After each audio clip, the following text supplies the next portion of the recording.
Hello, Jacek and Dariusz, our lineup remains the same. Welcome to the next episode. If you're struggling with the not perfect posture, this episode is for you. Because in today's episode we're going to show you a 5-minute set of exercises plus breaks like always for correct posture. To respect your time, our video has been divided like always, divided into individual chapters. You can jump to a given chapter by using this hint, and I guess the most important hint will be here, the minute with exercises, or move the progress bar on YouTube, which is also divided inside. We try with Dariusz to keep the theoretical part as short as possible. However, before the exercises, we have to say about two important pieces of information. Information number one, remember that this video and this whole channel is dedicated to the people who have already been diagnosed. Of course, I know that today's episode focuses on the bad posture. So if you got bad posture, no additional pain, no additional neurological symptoms, and you are looking for good exercises for your body, for correcting your posture, perfect, let's start to exercise. But if it's the first time you feel pain, symptoms in your back, symptoms in your neck, the best solution would be to contact your doctor to find out the cause of your pain. If it's the cause that you have to exercise, come back and let's do the work, let's do the exercise. And information number two, if you are a new viewer of our channel, for the first time you're seeing me and Dariusz, in order to safely use our exercises, please watch the video with our warning, to which I'll leave the link in the card above somewhere here.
That's it for today. We hope with Dariusz that everything was clear. You practice with me, and the most important thing that you will find this set of exercises helpful.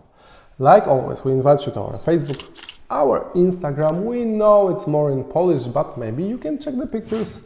We invite you to our short recommendations, short videos on TikTok. Like always, we wish you no pain, lots of exercises, and we will see each other next Tuesday. Have a nice week. Ciao.